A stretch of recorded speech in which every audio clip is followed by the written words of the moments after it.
Video kali ini aku bakal share terkait melawan kecemasan. Kemarin itu aku kena macet parah di tengah-tengah dan aku dikeliling mobil, motor-motor. Banyak banget yang komen dari teman-teman. Bunda nggak cemas ya macet kayak gitu? Karena aku tuh hampir 1 jam, biasanya 15 menit. Jadi aku punya tipsnya. Pastikan kalian nonton video ini sampai selesai. Jangan lupa di like, comment, share, dan subscribe.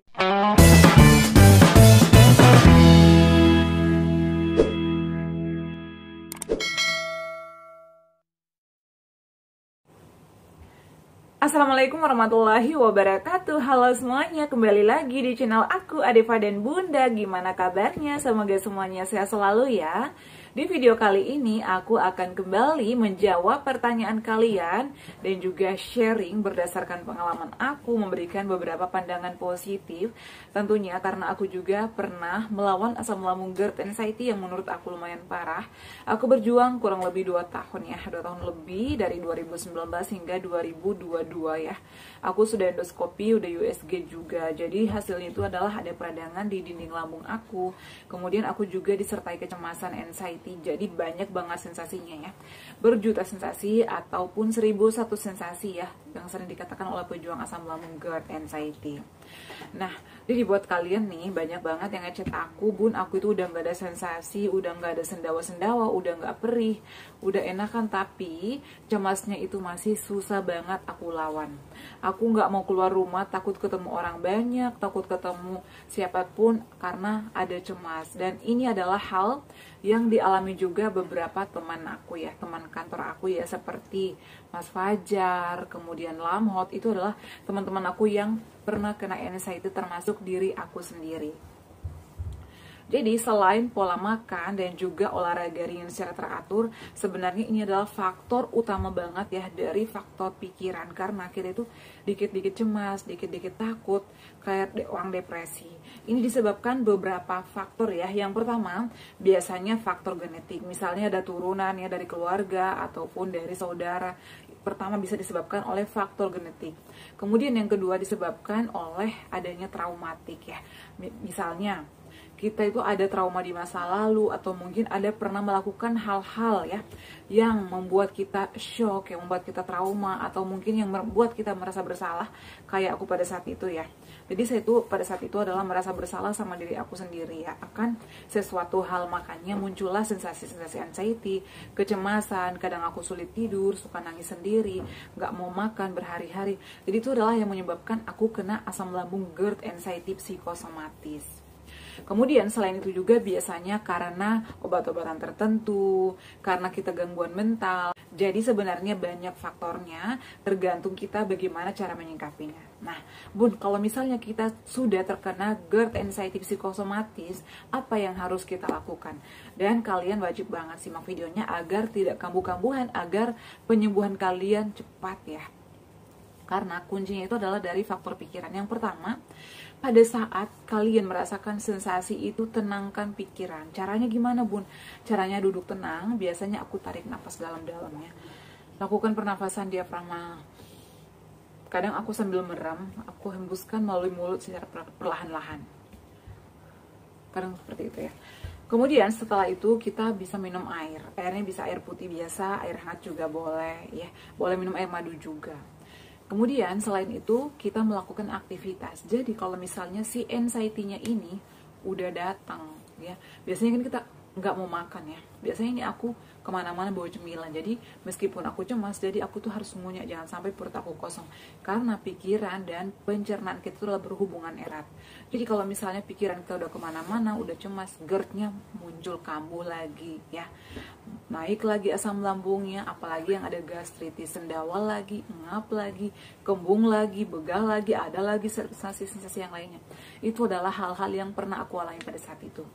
Jadi meskipun kita ada sensasi, kalau bisa makan ya, makannya 1 suap 2 suap, yang penting terisi perutnya, atau enggak minum air hangat sambil ngambil biskuit ya. Tapi jangan banyak-banyak, jangan sampai kembung juga.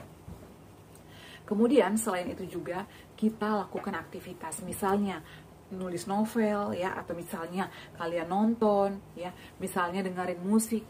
Jadi fokuskan pikiran negatif tersebut ke hal-hal yang kalian lakukan, ke aktivitas kalian, intinya agar overthinking itu menjauh ya. Jadi lakukan. Aku nih biasanya kalau di kantor aku langsung turun, aku langsung ke jendela melihat mobil-mobil yang lalu lalang. Itu adalah bisa membuat aku tenang. Karena kalau enggak biasanya kita takutnya itu luar biasa banget ya. Takut mati ya, takut sakit parah.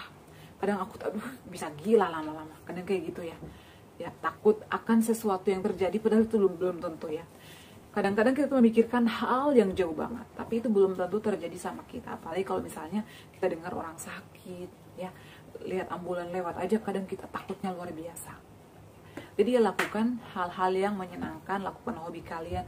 Jadi fokuskan pikiran kalian ke aktivitas yang kalian lakukan pada saat itu. Kemudian langkah selanjutnya adalah ngobrol. Aku tuh biasa ngobrol. Kalau misalnya aku lagi sendiri, aku telepon mama, telepon teman, telepon suami, video call anak. Itu adalah bisa mengalihkan pikiran-pikiran negatif kita. Kemarin ada ibu-ibu yang ngechat aku, Bun, tapi aku tuh susah, aku keluar sedikit aja ya. Aku ngobrol sama anak aja nggak bisa, Bun, pasti cemasnya nggak berkurang, pasti malahan tambah banyak. Berarti hal itu belum mampan. Jadi lakukan hal yang lain, misalnya ajak anak suami makan di mana, gak usah mahal-mahal ya, di warteg di mana, yang penting udah gitu aja, yang penting makannya yang apa aja gitu, yang penting aman sama kita.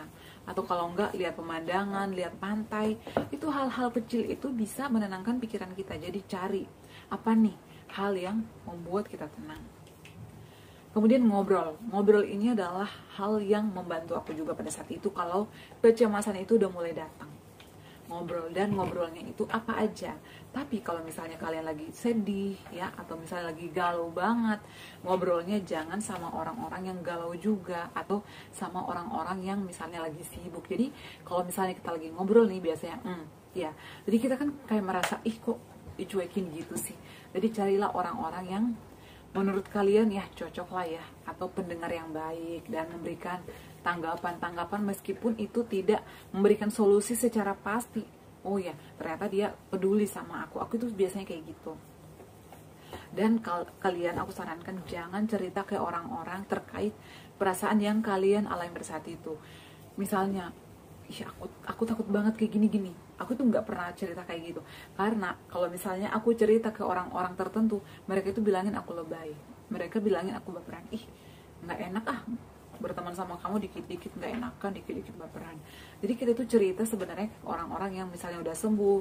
Kalau nggak, biasanya aku tuh langsung putar YouTube, buka video-video motivator. Jadi itu adalah bisa menghilangkan sensasi. Dan kemarin itu ada yang komen, aku itu sembuhnya kalau lihat Bunda ngomong. Aku tuh sembuhnya kalau dengar Bunda bicara. Aku tuh sembuh kalau ada video baru Bunda. Jadi alhamdulillahnya, terima kasih banyak kalian sudah setia dan termotivasi dengan video-video aku. Semoga kalian juga lekas sembuh ya. Jadi ngobrol, jangan diam aja, jangan menyendiri. Kalau sensasi itu datang, biasanya kita ngobrol, diam aja, aduh kok gini banget sih. Jangan, berbaur sama teman kalian ya, lakukan hal-hal yang kalian sukai. Kemudian selanjutnya adalah lakukan relaksasi. Ini adalah hal yang paling ampuh, mampan banget. Dan juga aku selalu melakukan yoga kualitas tidur pada saat mau tidur malam ya. Relaksasi ini adalah bisa membantu kita lebih tenang lagi. Otot-otot kita biasanya kaku, pokoknya tegang banget ya badan kita, pokoknya kayak kaku gitu otot-otot kita semuanya. Dengan melakukan relaksasi ini kita bisa lebih rileks, pikiran kita lebih tenang. Itu adalah hal yang sering aku lakukan. Kemudian juga melakukan olahraga. Selain relaksasi, lakukan juga olahraga ringan, misalnya treadmill, keliling, lari ya. Udah keringatan aja 15 menit. Udah ya, lakukan peregangan seperti video-video aku. Kayak gitu ya teman-teman ya. Kemudian selain itu juga minum air hangat sering. Perhatikan juga menu-menunya ya. Jangan sampai asam lambung kita juga naik. Udah stres, sudah pusing, asam lambung naik lagi. Kemudian hindari pantangannya ya, seperti makanan-makanan pedas, kafein, soda, itu hindari dulu ya teman-teman ya. Kemudian selain itu juga istirahatlah yang cukup. Istirahat yang cukup, jangan begadang, jangan banyak pikiran. Jadi misalnya kalian kalau misalnya mau tidur, paling malam itu jam 9 biasanya aku tidur. Pakailah pakaian yang longgar, yang nyaman. Tidurnya juga dimiringin ke kiri, bantalnya tinggi. Kemudian pada saat mau tidur jangan dalam keadaan kenyang. Biasanya nih aku makannya jam 7 ya, atau setengah 7, jam 9 udah tidur. Jadi pengosongan di lambung itu kan udah nggak banyak makanannya atau udah kosong. Jadi kita nggak ngap, nggak begah. Seperti itu ya. Kemudian pada saat tidur malam, saran aku kalian dengerin relaksasi atau dengerin yoga, itu bisa membuat kita nyenyak tidur loh teman-teman ya. Kalau misalnya tiba-tiba terbangun tengah malam karena misalnya sensasinya datang lagi, bangun senderan, aku tuh kadang biasa langsung usap muka seperti ini ya, wajah, kemudian senderan, aduh kok kambuh lagi gitu, kadang kayak gitu. Apa ya yang terjadi? Biasanya kita sering mimpi buruk. Jadi pejuang asam lambung GERD anxiety itu sering mimpi buruk ya. Dan kalau misalnya aku udah mimpi buruk nih, aku langsung bangun ya, kadang minta teman suami aku mau wudhu. Habis wudhu kadang minum air hangat, makan oatmeal ya, energen. Habis itu minum sedikit, duduk sambil dengerin relaksasi, kadang ngobrol kalau suami aku masih melek. Kalau suami aku udah tidur, aku dengerin relaksasi atau dengerin ruqyah, dengerin sholawat. Kemudian kalau udah enakan, udah nggak ada sensasi, udah menghilang, barulah aku tidur lagi dengan miring ke kiri, bantalnya juga ditinggiin. Kalau misalnya kalian lagi di keramaian, jadi pusatkan sesuatu. Aku tuh kadang memikirkan hal-hal yang positif aja. Kemarin ya teman-teman, banyak banget yang ngajak aku, karena aku itu kemacetan di tengah jalan. Aku itu dikelilingi motor, mobil. Bunda nggak cemas ya, bunda nggak panik ya, enggak, malahan aku senang ya. Aku tuh menjadikan itu sebagai hiburan aku. Jadi orang-orang ngeluh, orang-orang teriak macet, bayangkan biasanya ke kantor aku 15 menit, itu hampir 1 jam.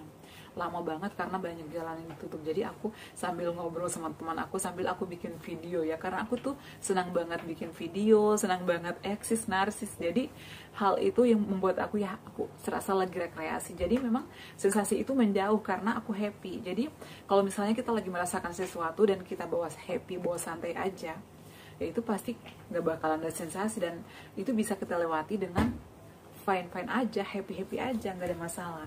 Jadi dokter aku itu selalu menyarankan aku, mengingatkan aku, kunci kesembuhan dari asam lambung GERD anxiety itu adalah happy, harus healing, nggak boleh cemas-cemas, nggak boleh takut-takut, bebasin aja, nggak usah dipikirin.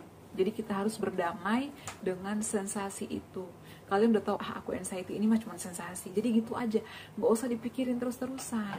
Harus merubah diri kalian. Kalau misalnya kalian nggak berubah, kapan sembuhnya? Pikirkan diri kalian. Kalau nggak pikirkan diri kalian, pikirin anak, pikirin suami, pikirin keluarga ya. Masa depan kita masih panjang. Aku selalu berpikir seperti itu. Itulah yang menguatkan aku. Kalian nggak sendirian. Aku juga pernah jadi tulang punggung keluarga. Sampai saat ini aku menjadi tulang punggung keluarga, tapi aku bawa happy aja, aku bawa enjoy. Kalau aku ngeluh-ngeluh terus ya, badan aku sakit ya, siapa yang mau bantuin, siapa yang mau kerja? Jadi aku harus sehat. Kalau aku ngeluh ke orang, cerita ke orang, emang mereka bisa bantu aku, ngasih duit, bisa mereka ngasih apa-apa yang aku minta. Jadi ya aku jalanin aja. Kalau aku lagi sedih, aku lagi down, curhatnya ke Allah, kayak gitu. Aku yang penting selalu dekatkan diri sama Allah, ikhtiar, ikhlas lillahi ta'ala. Insya Allah lekas sembuh ya. Jadi seperti itu ya teman-teman untuk video kali ini, semoga menjawab ya. Dan buat mama-mama nih yang kemarin masih berjuang melawan anxiety, psikosomatis, tetap semangat, nggak usah takut. Kalian gak sendirian, banyak yang udah sembuh ya, alhamdulillahnya. Aku senang banget melihat teman-teman yang udah sembuh, udah terbebas dari GERD anxiety psikosomatis. Semoga yang masih berjuang, yang pemulihan juga lekas sembuh ya. Terapkan 3P-nya, pola makan, pola pikir, pola hidup sehat, pola tidur, dan juga jangan lupa olahraga ringan secara teratur. Oke ya, cukup sekian share kali ini. Jangan lupa untuk terus dukung channel aku, Adifa dan Bunda, dengan cara like, comment, share, dan subscribe. Assalamualaikum warahmatullahi wabarakatuh. Sampai ketemu lagi di video-video aku selanjutnya. Bye!